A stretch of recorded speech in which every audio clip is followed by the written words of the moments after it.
আমি কুরআনুল কারীম থেকে একটি ছোট্ট আয়াত তেলাওয়াত করেছি। আল্লাহ রাব্বুল আলামিন যেন এই ছোট্ট আয়াতের উপরে আলোচনা করার তৌফিক দান করে। সকলে বলেন আমিন। আমার সাথে সকলে পড়ুন, আউযু বিল্লাহি মিনাশ শাইতানির রাজীম। বিসমিল্লাহির রাহমানির রাহিম। ওয়ালা তাকুলু লিমান يقتل في سبيل الله أموات بل أحياء ولكن لا تشعرون। আল্লাহ রাব্বুল আলামিন সূরাতুল বাকারায় দ্বিতীয় পারা 155 নম্বর আয়াত, বলেন কত নম্বর আয়াত? 155 নম্বর আয়াত। কুরআন শরীফের 2 নম্বর সূরা, দ্বিতীয় নম্বর পারা, 155 নম্বর আয়াত। বলেন, আবারও বলতেছি, কত নম্বর আয়াত? 155 নম্বর আয়াত। আল্লাহ রাব্বুল আলামিন বলেন, ওয়ালা তাকুলু লিমান ইউকতালু ফি সাবিলিল্লাহি আমওয়াত। যেই ব্যক্তিগুলো আমার রাস্তায় শহীদ হবে সেই মানুষগুলো মৃত নয়, বলেন সুবহানাল্লাহ। ওয়ালা তাকুলু লিমান ইউকতালু ফি সাবিলিল্লাহি আমওয়াত বাল আহইয়াউ ওয়ালাকিন লা তাশউরুন। আল্লাহ রাব্বুল আলামিন বলতেছেন, বরং তারা জীবিত, তোমরা বুঝতে পারো না। আমরা বুঝতে পারি না। আলোচনাগুলো মনোযোগ দিয়ে শুনবেন। ওয়ালা তাকুলু লিমান ইউকতালু ফি সাবিলিল্লাহি আমওয়াত। আল্লাহ বলতেছেন, আমার রাস্তায়, আমার দ্বীনের জন্য, ইসলামের জন্য যারা শহীদ হবে সেই মানুষগুলোকে তোমরা মৃত বলো না। কি বলো না? মৃত বলো না, তারা বরং জীবিত, তোমরা বুঝতে পারো না। এখন আমাদের জীবনটা, মানব জীবনে মানুষ সবচেয়ে বেশি চায় তার হায়াত, তার সে যেন জীবিত থাকে, সেই যে চেষ্টাটাই মানুষের সবচেয়ে বেশি। কথা ঠিক না? আমার সাথে আওয়াজ করবেন। যে একটা মানুষের জীবনে সবচাইতে বেশি পাওয়া এবং চাওয়া বর্তমান জামানায়, এটা হলো বেশি দিন বেঁচে থাকা। মানুষের চেষ্টা করে কি? বেশি দিন বেঁচে থাকার জন্য, হায়াত লম্বা হওয়ার জন্য। আল্লাহ রাব্বুল আলামিন বলতেছেন, তোমরা হায়াত লম্বা হওয়ার জন্য বেঁচে থাকার সর্বোত্তম একটা পদ্ধতি হলো আমার রাস্তায় জীবন দিয়ে শহীদ হয়ে যাও। তাহলে তোমাকে এমন একটা জীবন দান করব যেই জীবনের কোনো শেষ থাকবে না, শুধু অনন্তকাল শান্তি আর শান্তির সহিতই তুমি বেঁচে থাকবে। বলেন সুবহানাল্লাহ। আল্লাহ বলতেছেন যে তোমরা যদি আমার রাস্তায় শহীদ হয়ে যাও তাহলে তোমাদের কি হবে? আমি এমন একটা জীবন দান করব যেই জীবনের মাধ্যমে তোমাদের জীবনটা শেষ হবে না, যেটার শুরু হবে শেষ হবে না, আর সেই জীবনটা শুধু থাকবে সুখময়, সেই জীবনের মধ্যে কোনো দুঃখ থাকবে না। বলেন সুবহানাল্লাহ। এই আয়াতের ভিতরে আল্লাহ রাব্বুল আলামিন শিক্ষা দিতেছেন, তোমরা যদি তোমাদের জীবন ফিরে পেতে চাও তাহলে আমার রাস্তায় শহীদ হয়ে যাও, আমার রাস্তায় শহীদ হয়ে যাও। এখন দেখেন আমাদের ভিতরে আল্লাহর দ্বীনের মহব্বত কতটুকু আছে, এটা প্রমাণ করার জন্য সবচেয়ে বেশি প্রয়োজন আল্লাহর দ্বীনের জন্য জিহাদ করা। আমরা যদি আল্লাহর দ্বীনের জন্য জিহাদে নামতে পারি তখন বুঝতে পারবো যে আপনার আমার ভিতরে ঈমান কতটুকু আছে। নাকি আপনি দাড়ি রাখলেন, টুপি পরলেন, পাগড়ি পরলেন, জুব্বা পরলেন, সব পরলেন, যখন আপনার ডাক আসলো যে কাফের মুশরিকের বিরুদ্ধে, রামবাম নাস্তিকের বিরুদ্ধে আপনাকে জিহাদ করতে হবে, তখন আপনি হাত পা গুটিয়ে ঘরের ভিতরে বসে রইলেন। বলেন আপনার ঈমানের পরিচয় হয়েছে? কথা বলেন, হয়েছে? অর্থাৎ সেই জায়গায় আপনি পরিচয় দিলেন কিসের? মুনাফিকের পরিচয় দিলেন। বলেন কিসের পরিচয় দিলেন? মুনাফিক। মুনাফিক শব্দটা কোত্থেকে আসলো? আগে মুনাফিক সম্পর্কে আলোচনা করি। নাফাক শব্দ থেকে আসছে, নাফাক, অফ দিয়া নাফাক। এই নাফাক শব্দের অর্থ আরবি উচ্চারণ আসে সুরঙ্গ। আপনারা সুরঙ্গ চিনেন? সুরঙ্গ চিনেন? সুরঙ্গ আগে বোঝানো হয় স্বাভাবিকভাবে সৌদি আরবে আছে, এক পাহাড় থেকে অন্য পাহাড়ে যাওয়ার মধ্যে একটা গিরির পথের মতো, মানে ভিতরে ঢুকার পরে সেই ভিতরে কি মানুষ আছে না নাই, সেই মানুষটা ওই পারে বের হওয়ার আগ পর্যন্ত আর কোনো মানুষ টের পায় না, বোঝা যায় না। এই নাফাক শব্দটা হতো সুরঙ্গ। এই নাফাক থেকে আসছে নেফাক, নেফাক থেকে আসছে মুনাফিক। নাফাক শব্দের হতো সুরঙ্গ, নাফাক থেকে আসছে নেফাক, নেফাক থেকে মুনাফিক। কিসের জন্য এই মুনাফিক শব্দটা আল্লাহ রাব্বুল আলামিন দিল? এই নাফাক থেকেই কেন মুনাফিক হলো? অন্য কোনো শব্দ আল্লাহ দিতে পারতো না? আমাদের মুনাফিক যারা, মুনাফিকদের পরিচয় অন্য কোনো পরিচয় দিয়ে আল্লাহ দিতে পারতো না? এই নাফাক শব্দটা এই জন্য আল্লাহ রাব্বুল আলামিন দিয়েছেন যে একটা সুরঙ্গের ভিতরে একটা মানুষ ভালো অবস্থায় প্রবেশ করে, প্রবেশ করার পরে এই সুড়ঙ্গের ভিতরে প্রবেশ করার পরে তার অবস্থানটা কি, সে কি শুয়ে আছে না বসে আছে না ঘুমাচ্ছে না খাচ্ছে, বাইরের কোনো মানুষ তাকে দেখতে পারে না। কিন্তু একটা জিনিস দেখতে পারে, সে একটা মানুষ ভিতরে প্রবেশ করছে, একটা মানুষ ভিতরে প্রবেশ করছে। আর বাহির হওয়ার পরে তাকে আবার মানুষ কি করে দেখতে পারে। তা আল্লাহ রাব্বুল আলামিন মুনাফিকের পরিচয়টা এইভাবেই দিয়েছেন যে একটা মানুষ ইমানদার অবস্থায় ইসলামে প্রবেশ করবে, দাড়ি অবস্থায়, পাগড়ি অবস্থায়, জুব্বা অবস্থায়, কিন্তু তার ভিতরের পরিস্থিতিটা কি, সেই পরিস্থিতিটা মানুষ বুঝতে পারবে না। আপনার বন্ধু, কথার কথা, শেখ মুজিবুর রহমানকে যে মারছে, ও কি তার কাছের লোক ছিল না দূরের লোক ছিল? কাছের লোক ছিল না। এখন তার ভিতরে যে পরিস্থিতিটা ছিল সেটা কি সে বুঝতে পারছে?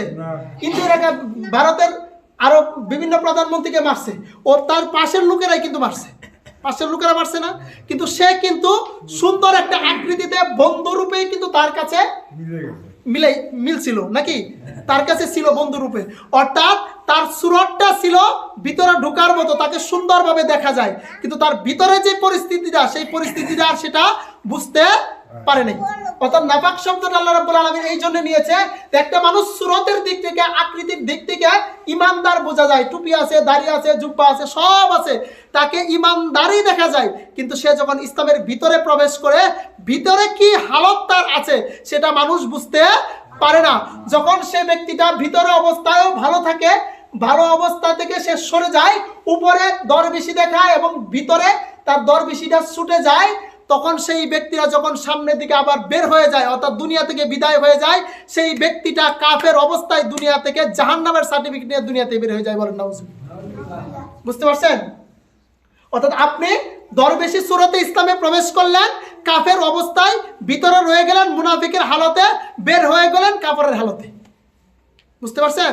এই জন্য আল্লাহ রাব্বুল আলামিন এই নাফাক শব্দ থেকে মুনাফিক শব্দটা নিয়েছে। এখন আপনার আর আমার পরিস্থিতিটাকে, সেটাকে খুঁজে বের করতে হবে।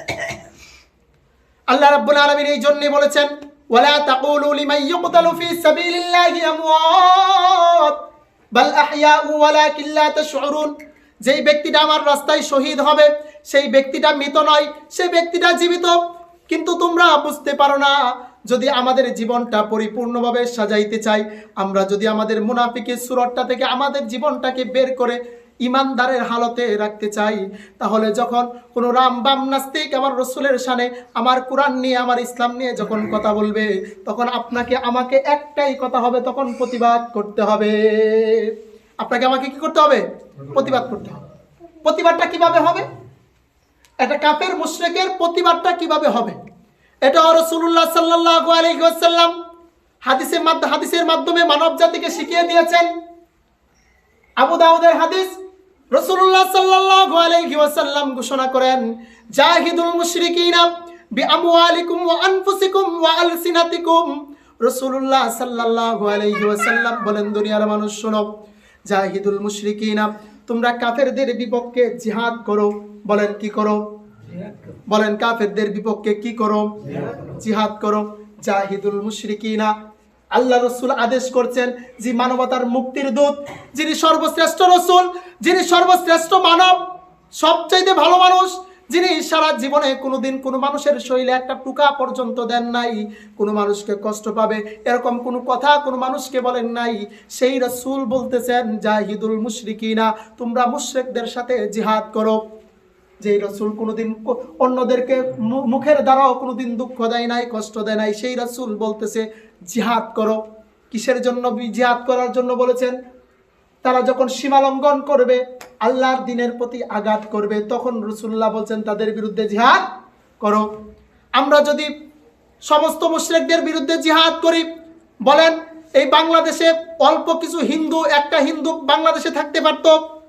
কথা বলেন, থাকতে পারতো?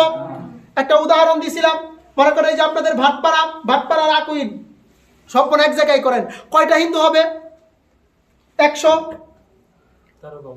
মনে করেন 100ই, 100 আছে নাকি? আপনারা ভাটপাড়া আকুইন মিলায়া 100 হিন্দু হবে, আর আপনারা ভাটপাড়া আকুইন মিলায়া মুসলমান কত হবে? কমপক্ষে 5000।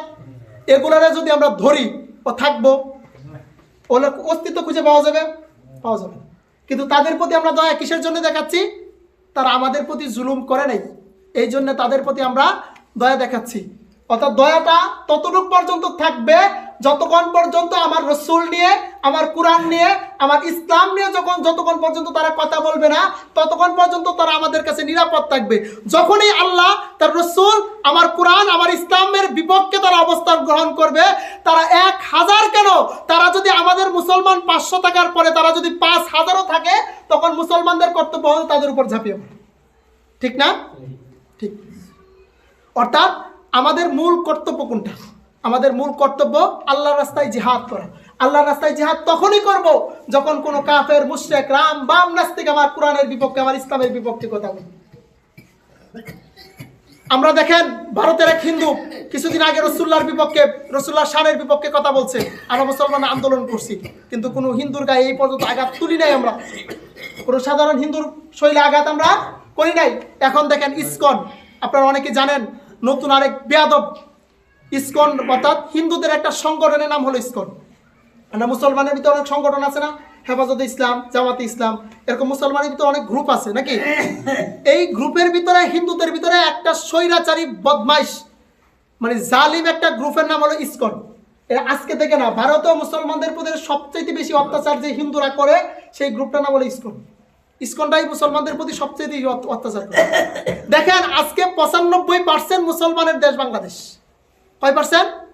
95%-এর দেশ মুসলমানের দেশ। হিন্দুরাও সব না, শুধু ইসকনের একটা গ্রুপ, যাদেরকে খুঁজলে 50,000, 1 লাখ পাওয়া যায় কিনা সন্দেহ আছে। ওরা আমাদের মুসলমান ভাইকে শহীদ করছে। এখন বলেন আমরা কি করব? এখন কি আমরা ঘর গুটিয়ে বসে থাকবো? কথা বলে না, বসে থাকবো? এখন আমাদের দায়িত্ব, এই যে রাসূলুল্লাহ বলছেন, তোমরা কোনো মানুষকে কথার দ্বারা আঘাত দিও না, কিন্তু প্রয়োজন হলে জাহিদুল মুশরিকিন, তোমরা কাফেরদের বিপক্ষে জিহাদ করো, কাফেরদের বিপক্ষে জিহাদ করো। এই যে প্রয়োজন হয়ে গেছে, প্রয়োজন হয়ে গেছে। কোনো হিন্দুকে আমরা আঘাত করি নাই, কিন্তু হিন্দু যখন আমার মুসলমান ভাইয়ের প্রতি আঘাত করছে, তখন আমরা বসে থাকতে আর পারি না। রাসূলুল্লাহর সেই হাদিস তখন আমাদের আমল করতে হবে। রাসূলুল্লাহ সেই কথাটাই বলেছেন, জাহিদুল মুশরিকিনা বিআমওয়ালিকুম ওয়া আনফুসিকুম ওয়া আলসিনাতিকুম। তোমরা জিহাদটা কিভাবে করবে, এই জিহাদের পদ্ধতি রাসূলুল্লাহ শিখিয়ে দিয়েছেন। তোমরা সর্বপ্রথম জিহাদ করবে তোমাদের জবান দিয়ে। বলেন কি দিয়ে? জবান দিয়ে। আমরা প্রতিবাদ করব আমাদের মুখ দিয়ে। আমরা আমাদের ইসলামের সৌন্দর্যটা তুলে ধরব। বাতিলের বিপক্ষে আমরা জিহাদের জন্য সর্বপ্রথম মুখ ব্যবহার করব। আমাদের মুখ দ্বারা আমরা বলবো, যদি তারা সেটা না মানে, তখন আমাদেরকে করতে হবে, আমাদের মাল ব্যয় করতে হবে তাদের বিপক্ষে। জাহিদুল মুশরিকিনা বিআমওয়ালিকুম, তোমাদের মাল ব্যয় করো, ওয়া আনফুসিকুম ওয়া আলসিনাতিকুম, তোমরা মুখ ব্যয় করো, তারপর মাল ব্যয় করো।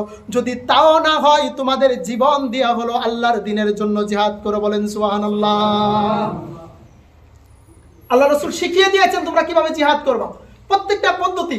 দেখেন, নাস্তিকরা আমাদেরকে শিখাচ্ছে যে ইসলামটা হলো একটা ধর্ম, তোমরা ধর্মের ভিতরে সীমাবদ্ধ রাখো।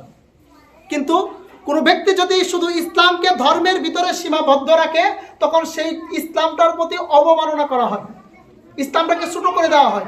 ইসলাম কি? ইসলাম ইজ দ্য কমপ্লিট লাইফ।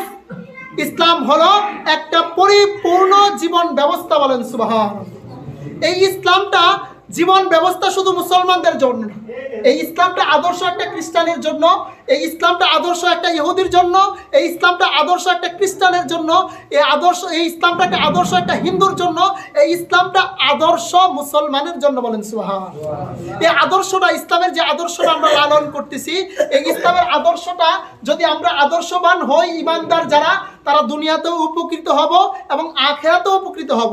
কিন্তু যদি কোনো কাফের ইসলামের আলোয় আলোকিত না হয়, অর্থাৎ ইমানের আলোয় আলোকিত না হয়, কিন্তু যদি ইসলামকে সে মান্য করে, তাহলে আখিরাতে শান্তি না পেলেও দুনিয়ার বুকে সে শান্তিতে থাকতে পারবে, দুনিয়ার বুকে সে শান্তিতে থাকতে পারবে। কারণ একমাত্র মানবতার ধর্মের নাম হলো ইসলাম। বলেন, মানবতার ধর্মের নাম ইসলাম। আল্লাহ রাব্বুল আলামিন এই কথাটাই কোরআনুল কারীমের ভিতরে ঘোষণা করেন, ইয়াউমা আকমালতু লাকুম দীনাকুম ওয়া আতমামতু আলাইকুম নি'মাতি ওয়া রাদিতু লাকুমুল ইসলাম দীনা। আল্লাহ রাব্বুল আলামিন আমার হাবিবকে সেই সর্বশেষ রাসূলুল্লাহর যেই হজ ছিল, বিদায় হজ, বিদায় হজের সময় আল্লাহ রাব্বুল আলামিন সর্বশেষ এই আয়াত নাজিল করে, ইয়াউমা আকমালতু লাকুম দীনাকুম, আমি আজকে ইয়াউমা আকমালতু লাকুম দীনাকুম ওয়া আতমামতু আলাইকুম নিআমাতি, আমি আজকে ইসলামকে পরিপূর্ণ করে দিলাম, আমার দ্বীনকে পরিপূর্ণ করে দিলাম। বলেন কি কে পরিপূর্ণ করলো? ইসলামকে, দ্বীনকে আল্লাহ রাব্বুল আলামিন পরিপূর্ণ করে দিল। অর্থাৎ এমন একটা দ্বীন আল্লাহ রাব্বুল আলামিন আমাদেরকে দিয়েছেন যেহেতু পরিপূর্ণ হয়ে গেছে, সেটার ভিতর থেকে কোনো কিছু বের করা আর সেটার ভিতরে কোনো কিছু ঢুকানো আর কোনো মানুষের পক্ষে কোনোদিন সম্ভব না। আল্লাহ রাব্বুল আলামিন বলতেছেন শুধু আমি দ্বীনকেই পরিপূর্ণ করি নাই, আমার নিয়ামতকেও পরিপূর্ণ করে দিয়েছি। বলেন সুবহানাল্লাহ। আল্লাহর দ্বীনকে পরিপূর্ণ করে দিয়েছেন এবং নিয়ামতকেও পরিপূর্ণ করে দিয়েছেন। এরপরে আল্লাহ রাব্বুল আলামিন বলতেছেন, ইয়াউমা আকমালতু লাকুম দীনাকুম ওয়া আতমামতু আলাইকুম নিআমাতি ওয়া রাদিতু লাকুমুল ইসলাম দীনা। একমাত্র আমার কাছে ইন্নাদ দীন ইনদাল্লাহিল ইসলাম, আমার কাছে একমাত্র মনোনীত দ্বীনের নাম হলো ইসলাম। বলেন সুবহানাল্লাহ। যদি আপনি ধর্ম বলেন, আমি বলতেছি ইসলাম সর্বশ্রেষ্ঠ ধর্ম। যদি সর্বশ্রেষ্ঠ ধর্ম বলি তখন মনে হয় তার চাইতে নিম্ন শ্রেষ্ঠ একটা ধর্ম থাকতে পারে। যখন সর্বশ্রেষ্ঠ বলবো তখন শ্রেষ্ঠ আরেকটা ধর্ম থাকতে পারে। তখন আমাদের ভাষা হবে এরকম, ইসলামটা শুধু ধর্মের ভিতরে সীমাবদ্ধ নয়। ইসলামটা কিসের ভিতরে সীমাবদ্ধ? ইসলামটা একটা জীবন বিধান। বলেন সুবহানাল্লাহ। যখন আমরা জীবন বিধান বলবো তখন আর একটা গণ্ডির ভিতরে মুসলমানের জন্য আবদ্ধ হবে না, তখন সমস্ত জাতির জন্য সেটা কি হয়ে যাবে? প্রচারিত হয়ে যাবে। আল্লাহ রাব্বুল আলামিন আমাদের সকলকে ইসলামের মর্যাদা বোঝার তৌফিক দান করুক। সকলে বলেন আমিন। যেই কথাটা বলতেছিলাম, আল্লাহ রাব্বুল আলামিন, রাসূলুল্লাহ বলেছেন, জাহিদুল মুশরিকিনা বিআমওয়ালিকুম ওয়া আনফুসিকুম ওয়া আলসিনাতিকুম, তোমরা জিহাদ করো তোমাদের জবান দিয়ে। এখন বলেন আমাদের কর্তব্য শাস্ত্রে বসে অন্যের সমালোচনা করা না আল্লাহর দ্বীন সম্পর্কে মানুষের জিহাদের দিকে মানুষকে আহ্বান করা? বলেন আজকে থেকে আমরা শাস্ত্রের আলোচনা কি মানুষের গীবত করা হবে না আল্লাহর দ্বীন নিয়ে আলোচনা হবে? বলেন আল্লাহর দ্বীন নিয়ে আলোচনা হবে কিনা? আজকে থেকে শাস্ত্রে অন্যের সমালোচনা করা বন্ধ। বলেন অন্যের সমালোচনা করা বন্ধ। বলেন অন্যের সমালোচনা করা বন্ধ। অন্যের সমালোচনা করা আজ থেকে বন্ধ। আমরা কি নিয়ে আলোচনা করব? আল্লাহর দ্বীন নিয়ে আলোচনা করব। বলেন আল্লাহর দ্বীন নিয়ে আলোচনা করব। আল্লাহর দ্বীন নিয়ে আলোচনা করব। জি, স্টল বললে বুঝতে পারতেছেন না, চার দোকান বলেন। চার দোকান সহজ সহজ ভাষা না, চার দোকান। স্টল বলতে বুঝতেছেন না। যাই হোক, মাইক বন্ধ।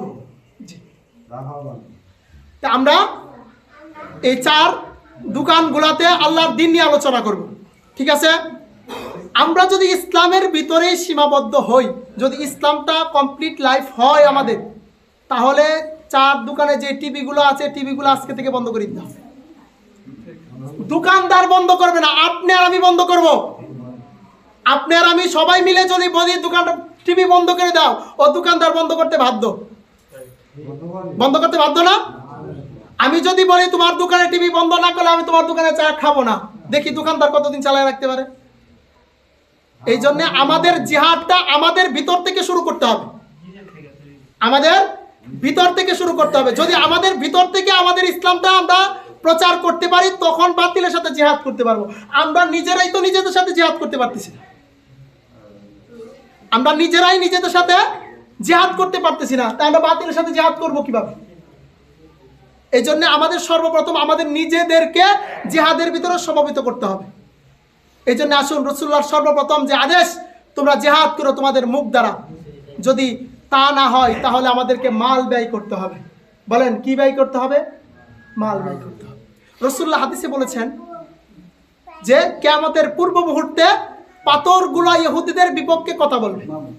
পাথরগুলা ইহুদিদের বিপক্ষে কথা বলবে। পাথর কিন্তু অলরেডি কথা বলা শুরু করছে, আপনারা টের পাইছেন? রাসূলুল্লাহ বলছেন যে পাথরগুলা ইহুদিদের বিপক্ষে কথা বলবে। রাসূলুল্লাহর হাদিস, পাথর কিন্তু অলরেডি পাথর কথা বলা শুরু করে দিছে। এখন বলবেন হুজুর কিভাবে? কথা বলে কোনোটা জবান দিয়ে, কোনোটা অস্ত্রের মাধ্যমে।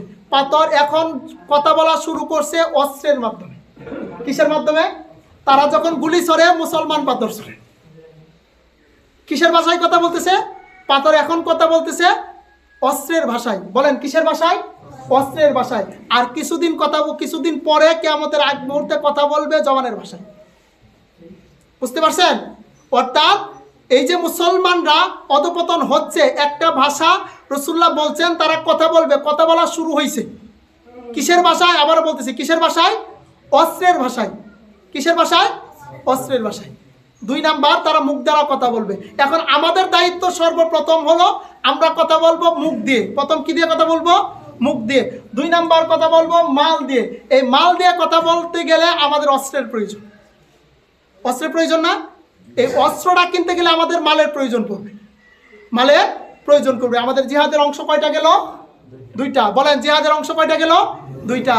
রাসূলুল্লাহ সাল্লাল্লাহু আলাইহি ওয়াসাল্লাম সর্বপ্রথম পরে বলতেছেন তোমাদের জিহাদ করবে তোমাদের জীবন দিয়ে। বলেন সুবহানাল্লাহ। জীবন দিয়ে আমরা যদি জিহাদ করি, জিহাদের উপকারিতাটা কি বলেন তো? ভুলে ফেলছেন?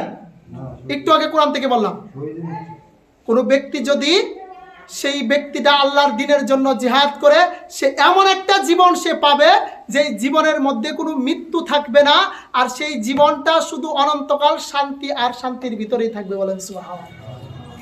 অর্থাৎ আমরা যদি আল্লাহর রাস্তায় জিহাদ করি, আমাদের জীবনটা আমরা লম্বা জীবন পাবো, লম্বা হায়াত পাবো, যে জীবনটা শেষ হবে না।